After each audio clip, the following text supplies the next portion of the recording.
Welcome to the Forever Better Academy podcast, where you will be given the principles, tools, and techniques to reach the next stage on your journey of self-mastery. Who could you become? I'm your host, Wade Vincent. Hey guys, welcome back.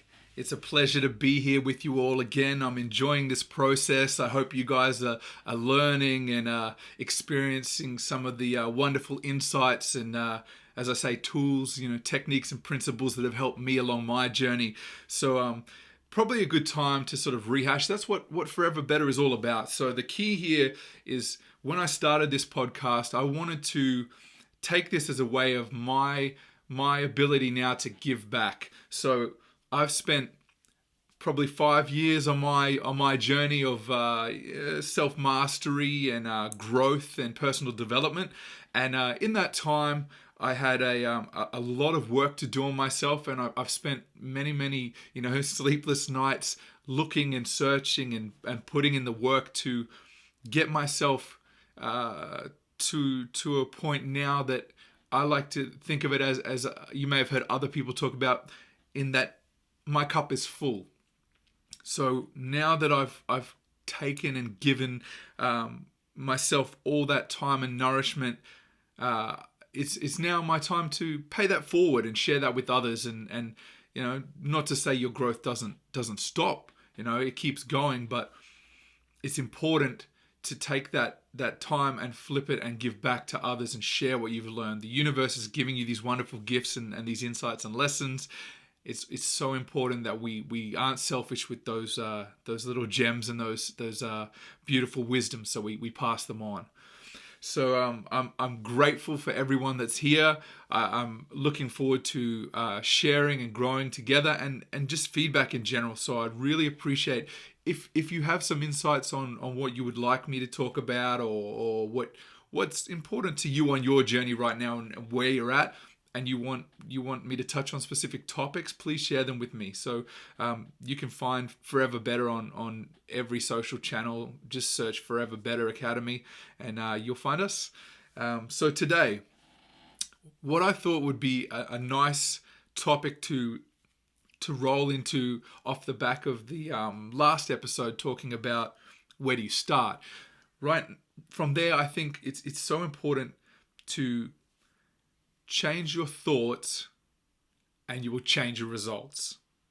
So today I'm going to talk to you guys about the thought process, dive in a little bit around mindset and just some strategies and ways to frame things that are going to be beneficial and help you go through from that initial phase into the almost mental programming and what's required to open those doorways and create that path that you're looking to walk upon.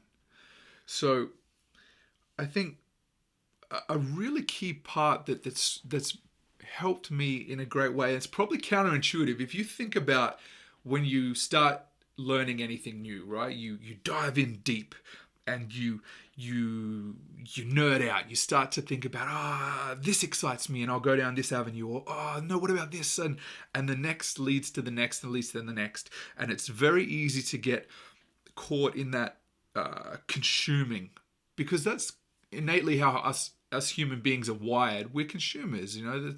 That's almost the framework of our society is built around that need to sort of keep consuming or maybe there's a conversation for another day. Maybe we've been wired that way due to the things we see, but let's not delve off on the side topic. What I wanted to say really is, beyond the importance of consuming those new concepts and ideas, it's so critical that I think a lot of people overlook that initial step, just that half step back from there is taking the thoughts and frameworks and ideas and concepts and beliefs that you already have in your mind and removing them. So previously I've spoke about garbage in, garbage out. So it's almost an extension of that concept where you need to take the bad, or bad's not the right choice of words. The ineffective mental conditioning and programming that isn't serving you well. And in order to free up that space and capacity, like a computer, you need to remove that ineffective programming from your mind. So I think it's so vital if you start overwhelming yourself with all these new ideas, and you still have old frameworks and mindsets and thought patterns in your head that are still keeping you in that lane that you're trying to break free from, it's going to be a harder process. So I think right from the beginning, if you can almost imagine yourself, and sometimes this is very helpful for me, taking that perspective and that thought of you're a child. You've never seen this before. Even if you're an expert, let's say you're 20 years into a career and you're very well established within an industry, and you've spent that 20 years mastering your craft, understanding what you know best. Because we have limited cognitive resources as a human, we're wired to basically create patterns in those processes where we don't have to overanalyze and rethink things over and over if they become almost a confirmed truth for us in our minds. So an interesting saying that I really like that helps me sort of comprehend this is basically convictions are the enemy of truth. Convictions are the enemy of truth. That's so powerful. That's something so simple. If you think about it, you see it all the time. People hold on to that belief, that conviction, even when they are proven wrong. And in the face of the proof, they know unequivocally that it's wrong, their belief, and they hold on to it for dear life, because we identify with our beliefs and our thought patterns, our process. What we tell ourselves about ourselves is who we believe we are. And if someone comes along and shatters that belief or that pattern, that thought, that conviction you have in an idea, it's daunting, it's overwhelming. It takes that from you. It feels like someone's taken who you are and told you, no, you can't be that. It's hard. It takes a great man or woman to really be able to step back from themselves and sort of look at yourself from 30,000 feet. And that's what this growth journey takes. A lot of this is real open-mindedness, is taking those things that people can give you in the feedback and share about you to you, and removing the emotion from it and considering it. As I said before, like taking that image as if you're a child. Pretend you know nothing about this topic or this concept or this way of thinking. And if you do that, you come in with a fresh mind. And this serves that process very well for you. If you're looking at something with fresh eyes, it's easy to see it from another perspective, to see things in a different light, to see things in a new way. And once you start to see that, that is one of the keys that enables you to take those old, inefficient, those thoughts that aren't serving you well, and remove them, and then from there you can take on that new way of seeing things and that new understanding, which is going to help frame that process in your mind that's going to move you further along the path that you've chosen to travel. So I think that's a really, really powerful starting point, is it's taking that old framework, removing it by taking a new set of eyes and looking at things as if you've never seen them before, which will give you those new concepts and new ideas and new ways to see things. And that allows you to better absorb those new processes, those new thoughts, those new mind patterns, the things that are going to serve you very well. So I really like that. I think when that was shared with me, it really struck me hard, because it's as I said, like the computer, it's very easy to to download new programs and put new software and things that are going to help the computer function in a way it's intended, what you were trying to achieve.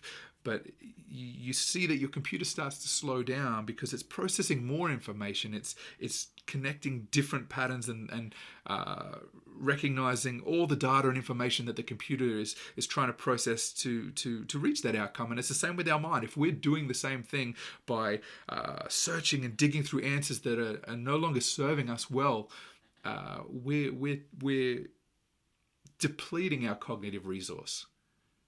So, I don't want to. I won't go on for it too much longer, but I think it's really crucial to take that as your initial understanding of removing that ineffective mental programming, so you can, have a clean slate, almost, if you will, and take in that new knowledge and things that are going to serve you well. It's very interesting. There's a lot of research that's coming out more and more now, and you see this with people that are being told that, like, let's say there's someone who's been in a car accident and they're told they'll never walk again, and they defy all odds, and miraculously they walk. Or people are told, that you'll never be anything, you'll never amount to anything in your life, you're not good enough. And those are the people that take that, they don't internalize that negative thought, and they achieve against all odds. And the key in doing that is those people destroy their limiting beliefs. Now, when I talk of limiting beliefs, what I mean is, again, an extension of that mental programming that we've all been given as we're kids. Right from the moment we open our eyes, our world is exposed to us, and we're trying to understand and absorb all this knowledge and information and stimulus around us, and what this means and who I am within that world. And over time, it's easy to get fixated on ideas or beliefs that become your truth. Those ideas that define you, and you allow them to define who you are, can absolutely be rewritten and shattered and changed. You can throw them out. It's the most beautiful feeling and exciting epiphany when you realize that I don't have to be that person that I thought I was, or I can be the person I want to be. You have that. And this is why I'm excited to share these tools with you, these lessons and the guidance, because this is the journey I'm on. We're on this together. I went through this, and I'm still going through this. And I took those limiting beliefs that I had about myself, and I just changed them. I took the opposite. And what harm is that? Let's say you have a belief, for example, that you're no good with money. Let's say that's the limiting belief that you have right now. I'm no good with money. I can't make money. Whenever I get money, I spend it. I just can't seem to hold it. I can't seem to budget. I can't seem to understand how money works, right?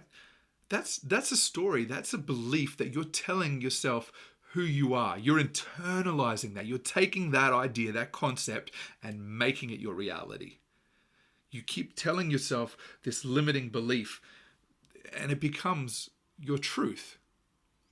And there's someone that I look up to very, very well, very much. I respect them highly. Is a man named Jim Quick.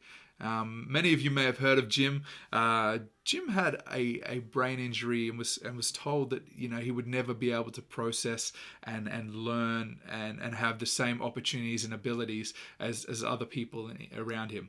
And Jim could have taken that concept, that idea, and internalized it and made that his truth, but he decided, no, I'm going to take this. I'm going to create a new way of thinking and learning and processing my thoughts and ideas, and then I'm going to share that with the world. And now Jim is a mindset memory coach who trains people all over the world, and absolutely shatters their limiting beliefs about themselves and gives them the framework and extra tools. So I highly recommend you guys check out Jim Quick if you're into this side of things with self-development. Of course you are. You're here, you're listening. Check out Jim Quick as well. Exceptional human being. One of the sayings that I love that Jim talks about is, if you fight for your limiting beliefs, you get to keep them. Now that's so powerful. If you fight for your limiting beliefs, you get to keep them. Why would you fight for something that doesn't serve you well? It almost seems, when you say it out loud and you listen to that and you look at it and you go, yeah, that makes complete sense. Why am I fighting for this limiting belief? Why am I telling myself I'm no good with money? Why am I telling myself I'll never have my own business? Why am I telling myself that people won't listen to me? Oh, I don't have anything valuable to share. Why would anyone listen to me? You can't be afraid. You have to go through it, Face your fears and they disappear. If you flip that on its head, let's just try this. This limiting belief, right? It doesn't serve you well. As I said, let's say you believe you're no good with money. You tell yourself all the time, I'm no good with money. Nothing good comes from telling yourself that. So let's try an experiment. I want you guys to take this on board. If this is something that you feel and you go through all the time, please take this right now. Every morning and every night, I want you guys to when you wake up, before you go out and before you go to bed, look in the mirror and tell yourself the exact opposite of what you're already telling yourself. There is no harm in trying it, because even if you don't see a result, you haven't lost anything, because you already have the opposite outcome that you want right now. And I promise you, you will see a result. I've tried this. I've done it. I know people that have done it. I see countless stories. This works. Tell yourself the opposite of what the belief is. Look in that mirror and say to yourself, I'm good with money. I know how to make money. I know how to use money as a tool to provide for my family. I will have a business. People do want to hear what I have to say. I have these wonderful gifts to share with the world. Tell yourself whatever that limiting belief is, flip it on its head. Tell yourself otherwise. If you can do that, and you do that every morning and every night for 30 days, watch your world change. I myself, for years I believed that I have a bad memory. I used to say, I can't remember things. I have a horrible memory. I don't remember things in my past. I just how I'm wired. So I do this for myself. I say, I have an exceptional memory. I remember things that I read. I remember stories and people's faces and names. Actually, this is a good example. Many, many years, whenever I met someone, I'm sure heaps of you are like this. I know tons of people are like this. When you meet someone and you shake their hand and they say, hey, my name is John. And then you say, hey, and my name is Wade, or whoever you are. And then literally 3 seconds later, you forget their name. You don't even remember. And you're standing there like, oh my God, I literally just met this person. They told me their name and I don't remember it. And for years I thought that my memory was just horrible. I couldn't remember things. And then I read How to Win Friends and Influence People by Dale Carnegie. One of the sweetest sounds to a man's ear is their own name. And that resonated so strongly with me. And after that I said to myself, that is so important to other people. I will do them the courtesy and myself the courtesy of remembering their name. And I kid you not, from now on, like, you tell me your name, I remember your name. We shake hands, I remember your name. And again, with Jim Quick, there's a lot of little tricks and things that he can show you. Look up Jim Quick. There's little tactics and tools that will help, in that process of remembering the name. But beyond that, I want to stay focused on the limiting belief. If you tell yourself, I can do this, you watch, it'll become your reality. I promise you, it'll work for you. Just consistency. Keep trying, do it, and over, and you'll see. All right. Now, I think I love this. I'm sorry, I'm nerding out hard. I really enjoy sharing this stuff with you guys. I think too that on top of that point earlier where I said you have to take the new ideas and consume new information once you've removed the old information. I think it's important to remember too, once you're taking in this new information, you're bringing in these new ideas, these new beliefs about yourself, these new sort of thought patterns and the things that are going to serve you well. Bring more of them in. Once you've cleared out that that ineffective mental programming, once you've removed that from your mind and you're bringing in new ideas and concepts, things that are serving you on your journey, that are benefiting and moving you towards where you want to go, put more and more and more in. Now, I know this may seem like an obvious statement and it seems a bit silly to say some things like this, but sometimes I think it's important to not assume, like if you're offering support or guidance or someone's giving it to you, even the simplest thing heard in a different way can change your world.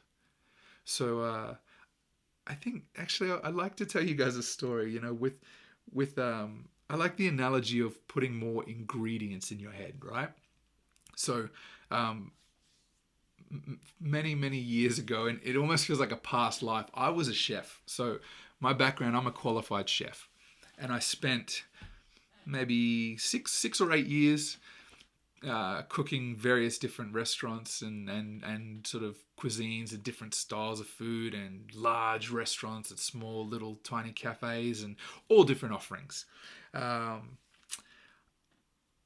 I remember when I was learning, I was working at a place called Brett's Wharf, which was one of the most famous seafood restaurants in Brisbane at the time. It's no longer there now. They've expanded the highways and roads, and they actually knocked it down. It's very sad, but fond memories. Many people in Brisbane had a lovely seafood meal there, and I was working under a chef at the time called Alistair McLeod, who was almost like a local celebrity, working on TV shows and doing columns for newspapers and little media performances and things like that. So there was one evening, right? We were cooking this cumin flowered whiting. It was just an entree. So you're basically taking little whiting fish and coating them in this flour with cumin spice and then deep fry them. So it's this nice, really flavoursome, crunchy little fish. This is nice, like as an entree.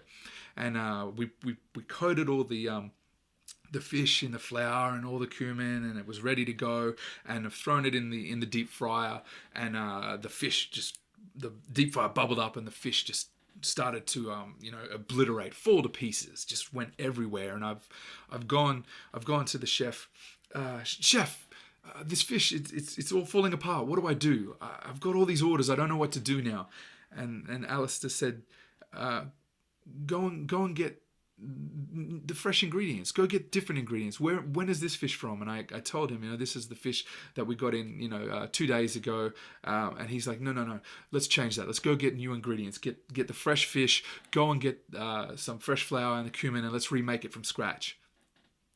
So we did that, and it worked. And even it's such a simple thing, but it I think it demonstrates it well. We took that concept. We took the old ingredients that weren't serving us well. We removed them from the equation. We got rid of them. We took new ingredients. Now I know, even though these are same ingredients for this recipe, but entertain it. We took these new ingredients, added these fresh components of the dish, and it gave us the outcome we're trying to achieve. And it always, stuck with me, that story, because it was something that we just, little shifts, we took a little change on something that we were doing, and it made the world a difference. And you'd be surprised how quickly something like that can change for you, because you sometimes you get caught up and think that it's a monumental shift for you to take that current reality and the desired reality, and there's 15 steps, let's say, between the two, but it's not about the 15th step, it's about the first step. And I think that works well if you're constantly thinking about those small steps, the small victories. If you take the approach that you want to go straight to the finish line, it doesn't work that way. It's too difficult. It's impossible to just jump to the end. It's the journey. It's not the destination. The journey is what makes you the person you want to become. You don't arrive there and go, oh yeah, I'm the person I want to become because I'm at the finish line. You're the person that you were trying to become because of all the things you went through to get there. Now, if you start small, if you take those little victories, those things that you can comfortably do, that challenge you and test you in almost in a safe way, in a way that you're giving yourself every opportunity to succeed and win, because you're pushing yourself outside of your comfort zone, but not so far that you're reaffirming limiting beliefs that when I try this new thing, it's going to fail. It's easy to fail if you go so big and so bold that that you're setting yourself up for a higher likelihood that this endeavor might not work out. So if you take those little small victories one at a time, the thing that is a beautiful outcome from there is when you're doing that and you take that little step and you see it work, and you're like, okay, maybe I can do this. Maybe I am good with money. Even if you say, let's say you're putting $50 away a week, $20, $10, it doesn't even matter. Even if it's $1, you're recreating those processes and thought patterns in those little incremental pieces, bit by bit, and you're reaffirming the idea that you actually are good at this, or are capable, or are able to achieve what you've set out to achieve. And the more little victories that you have, the more times you do this over and over, it compounds, and then your belief in yourself becomes phenomenal. It just becomes exceptionally so much larger. Just give me 1 second, guys. I've just got to change my battery before this dies. 1 second.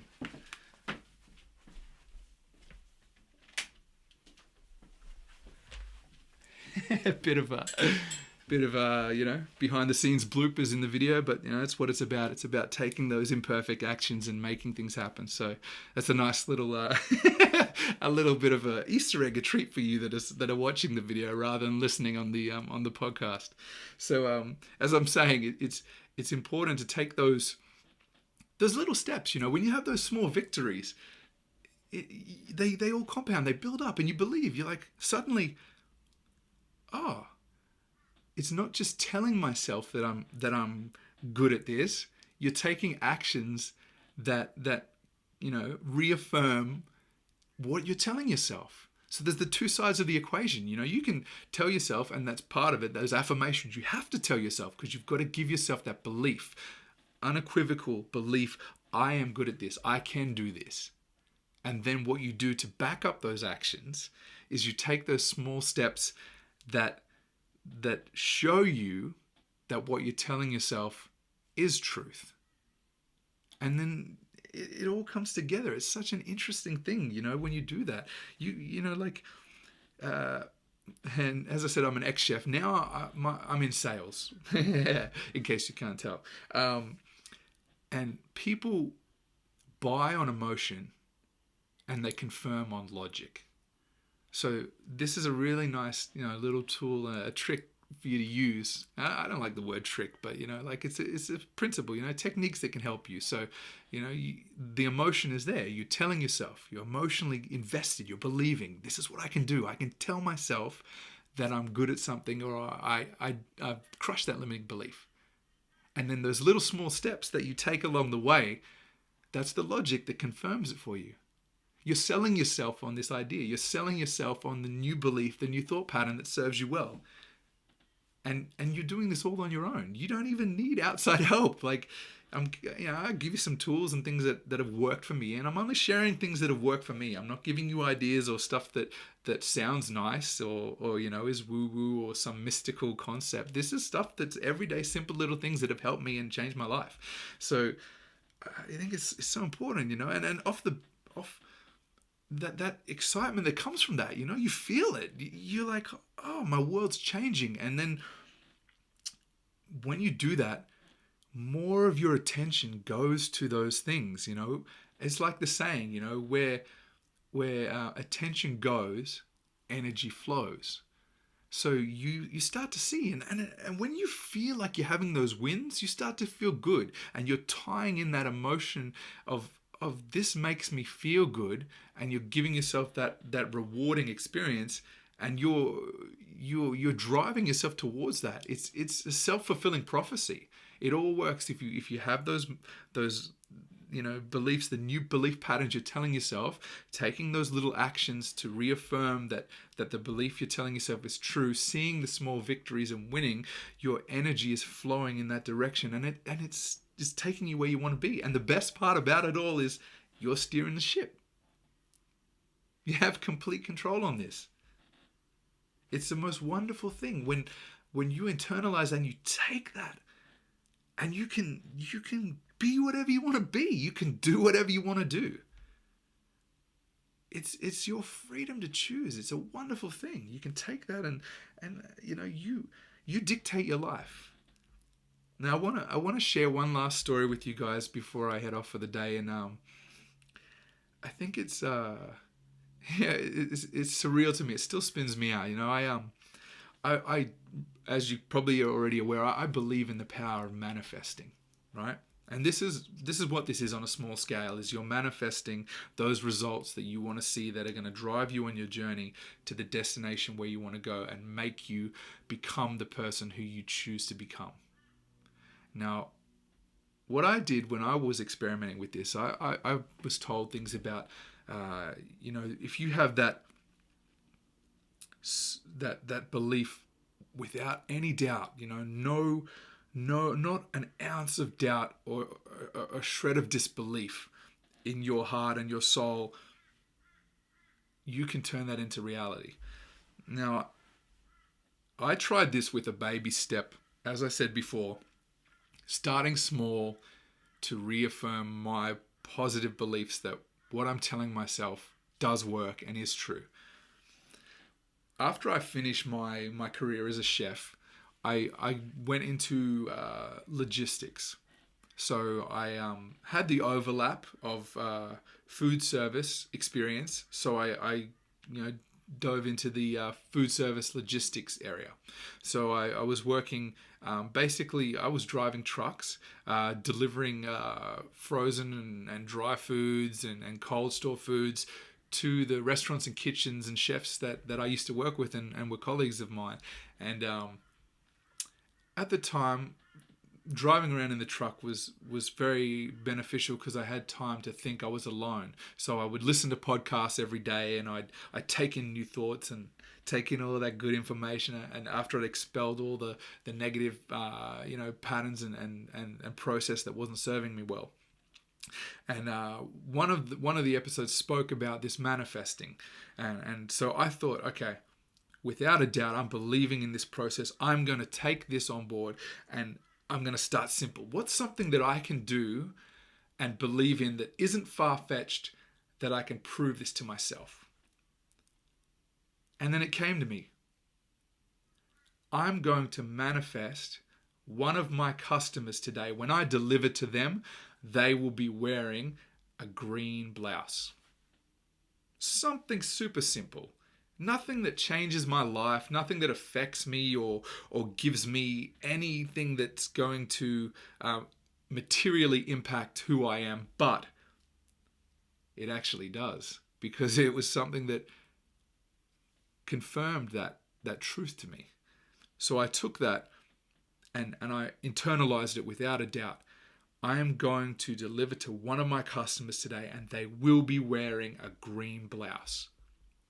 And I just kept that thought in my head all day. I was, believing it. It was there. I kept repeating it just throughout the day, moving through. It was just, it's constantly there. It was in my head, and I didn't doubt it at all. It wasn't like, this won't work, but what if they don't? I didn't even question the what if it doesn't happen. I just took it, owned it, and said, that's what's going to happen.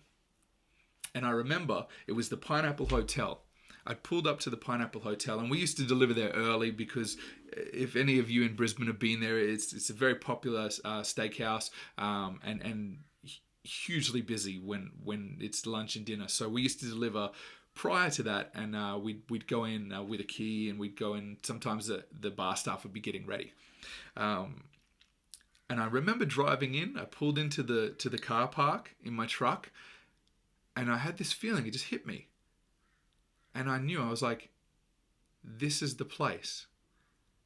This is where the customer is.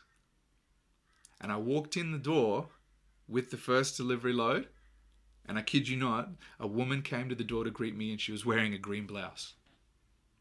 Incredible. Just something so simple, and I knew that I manifested that. And that reaffirmed that belief in me. I knew I could do it. I knew I could take those concepts, those ideas, tell them to myself in a way that is small enough that it's likely to occur. I didn't, say I'm going to walk in there and find, $1 million in a briefcase under the chair. Like, I didn't make it ridiculous and unrealistic, but it helped me understand that this is a real process that can serve me if I master it and use it like any other tool that's available to me. So I hope that you guys, I hope this is giving you goosebumps. This makes me, it's surreal. It spins me out, but I love it. I want to share this stuff with you. So I hope that this stuff is valuable to you guys. So, change your thoughts, change your results. That's what it's all about. You have to change those thoughts.